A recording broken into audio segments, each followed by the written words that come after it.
Good. I bet they had good wine then. Yeah, delicious wine. What they had done, they had captured all the wine in Germany, in France, and sent it back to Germany, see. And so the German cafes all had good stuff. But Cologne was bombed to the ground. The only thing left standing was this church, cathedral. And if you see some war pictures of Cologne, the cathedral is all you see. The rest of the place is rubble. And that's near the Maginot Line too. You ever heard of that? Yeah. That's the French line that put out a concrete pillar box that the French felt Germans couldn't breach. Walked right past them. Messy. Anyhow, after Cologne, we had a couple more skirmishes, a couple more rivers, and we ended up in Germany. And on VE Day, the word came down that they had surrendered. And next thing we went to a place called Ludwigslust, which had a lot of big castles, I remember. And there we captured the whole 21st Army. And we made them walk through our lines, collected all of their knives, weapons, personal things, and anything that we wanted. The whole 21st German Army passed through our lines, and we took their guns away from them. I had a house in a house was full. I never saw so many P-38s and Lugers in my life. Now we took off with these people. And they had, with them, they had their mistresses, the German officer did. And the Russians I met was a tank outfit, and I met the lieutenant, was a girl. The Russian army had their women in officer ranks, directing traffic. We didn't know that, see. And I ran into this squad of them, and we were in this little town, and walking by a shoe store now. And in this shoe store, big plate glass and everything, I saw some shoes in there, and I stopped and looked, and the Russian soldiers standing by my side said, "You won't?" You know, motion to us. Could speak Russian. You like or you won't, whatever. I said, yeah. He took his rifle, busted the damn window, walked in there and picked up, fired that ear. That's the way the Russians were. Now, you know Mickey Mouse watch? Yeah. You ever seen one? Mickey Mouse watch, you can see the hands move. You know how much they sold for? $500. You know why? Because they could see the hands move. They give you $500. And let me tell you what we did. We got a couple of NPR bands, put on two of our guys, and we sold a Jeep for $45,000. Now what happened, the Russians do not get paid by the month or a week or anything. They get paid by the war. So what had happened is they were all walking around with satchels full of money because they'd been in the war. They were still living. And what had happened is the U.S. government made the plates for the German mark. German marks. We made the plates for their money after the war. And we gave the money to the French. See, in Berlin, it was divided into 4 sections. Soviet section, East German section, which is Soviet, British, French, and American, and German. And the U.S. printed the money in marks and gave them to all these companies, and the Russian army paid off their men and they was walking around with a satchel full of money.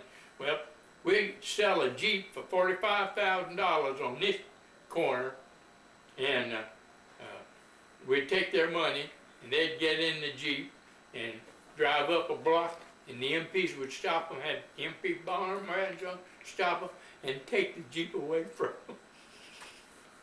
And we'd bring the Jeep back down, sell it again, $45,000. So it wasn't all. And my job in Berlin, I was on occupation duty in Berlin, which is the best job in the Army. I had charge of all the baseballs, footballs, softballs, tennis balls. I didn't see any golf. Officer liquor, all that stuff, and 3 nightclubs, and 1 ice cream parlor, and 1 hotel. Yeah, you see Soviet soldiers floating down the river at night. Somebody killed them, throw them in the canal, and floating down the river. There's something, the Soviet soldiers, man. See, Soviet people were not educated. They didn't have schools.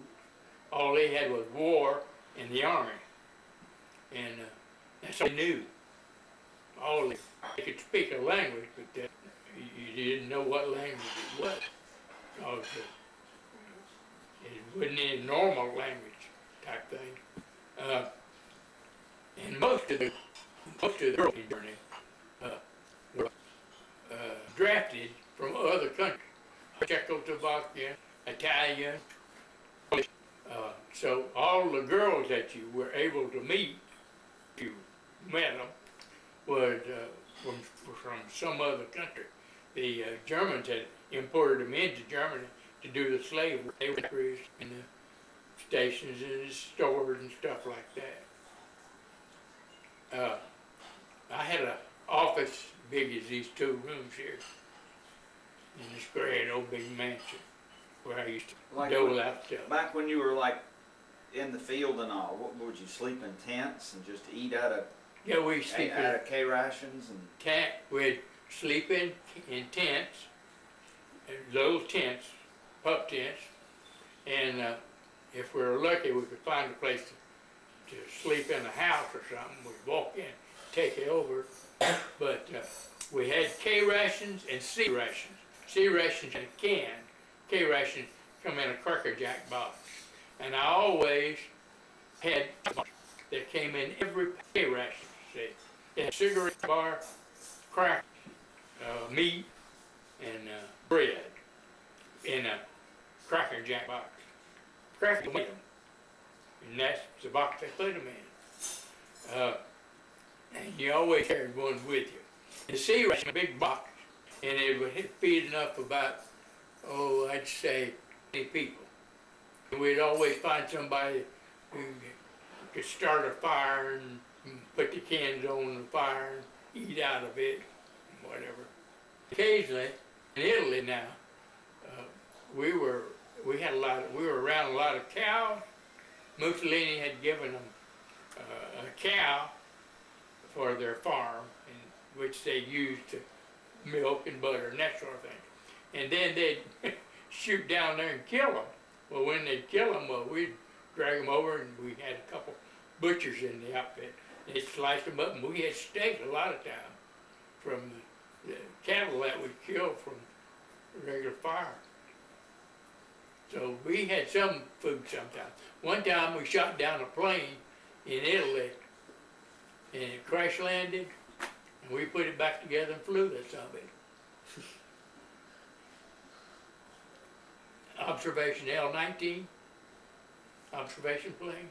I flew that thing too. See, I knew how to fly. Fun, fun, fun.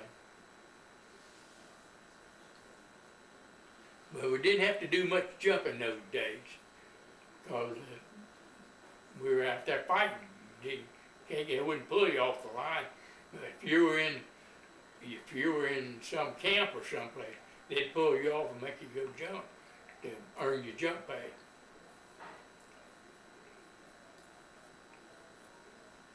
Robert, what else do you need? Do you have enough to write your?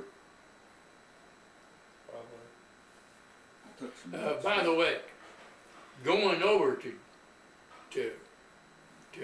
Africa took 29 days. Bobby, listen to this. 29 days dodging submarines on this ship called the Joseph F. Hughes. Went out of Hampton Roads, Virginia, and we ran out of food. So you went to Africa after you went to? No, I went to Africa first. Oh, before you went to England. Yeah, my first station was Africa. And what happened, got on the boat in Hampton Roads, 29 days, we ran out of water, food, provisions, everything. And we've been straight. Every time they'd come by, they'd shoot at us. And we ended up in the Rock of Gibraltar, which was a British possession. And we stayed there for about a week getting provisions. And then from Gibraltar, went across the neck there to Oran, North Africa. And that's where I first joined the 82nd Reserve. And while I was in Africa, we lined up one morning and had what we call roll call. And then the captain says, how many people here went to high school? I held my hand up, as did a few others. I had finished high school. And so he said, anybody here speak French? Nobody raised their hand. Anybody here know French? Nobody raised their hand. Said, anybody ever had French? I said, I had French. He said, you come here. So I went, and he gave me a job. He gave me a job. I had to go into this African town, provisions. And so I went into this town with, he gave me a driver and a Jeep to get provisions that he wanted. And I went into this place to order something, and I tried to speak French, my high school French. And they say, ah, Parisien. And I look at them because they didn't know what they're about. Parisien. Say, you from Paris, huh? I said, no. No, I've never been to Paris in my life. Ah, yes, you are. Parisien. I could tell. I know. Parisien. After the war, I came home. I looked up my French teacher. You know where she studied? Paris, France. I had the Parisian accent. Because of your teacher. But these Africans, they didn't, all they had heard, the strangers from Paris, from France itself. This was French Morocco. France owned, or not owned, but they controlled French Morocco. Spanish Morocco was next door. That was Spanish control. And French Morocco was controlled by French Foreign Legion. And I pulled guard duty on the Mediterranean coast right beside French Foreign Legionnaires.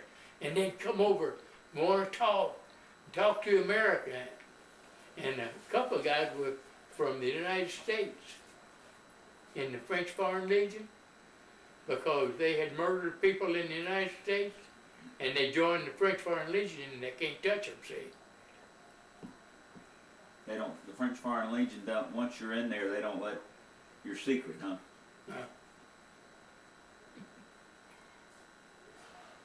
But the French Foreign Legionnaires, they were German, Polish, American, African, Senegalese.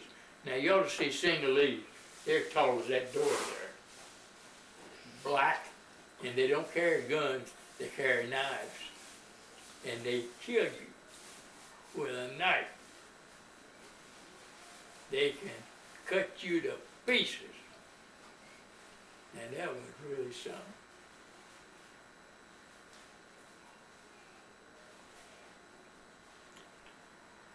Wasn't all enjoyment. They hung a guy while I was in Oran. I was in a hospital, jumped at night. And the darn stupid pilot got off course, and then he missed the jump zone, and I landed in a vineyard, and half of me stayed up on the ground, the other half went into a well. And it split me wide open right in here. So they put me in the hospital in Oran, North Africa, and I stayed there for a little over a week in the hospital. And the kid in the bed next to me had 1,000 visitors, all of them doctors, Bobby. 1,000 visitors, all of them doctors. And all the doctors wanted to examine him. He had his heart on the right side. Not the left, on the right side. And he's just one of those freak type individuals. I don't see how he got in the Army. He didn't know either. And when I left, he was still there. They wouldn't let him out of the hospital. Every doctor in the MTO came by to look at that boy. Was anything even wrong with him? Huh? Was anything wrong with him? No, he just had a heart on the left, right hand side. Freak of light. He didn't know he'd be famous, but he was. Had to go overseas, had to go to North Africa to see a guy with a heart on the right side. But you said they hung somebody. Huh? You said they hung somebody. Yeah. See, French girls and a boy raped this French girl, and they caught him and they hung him. Yeah, well, but it's raining, he's got his windows down. Oh, your windows are down and it's raining. Huh? It's starting to rain and your windows are down. Well, they are. Robert, we probably need to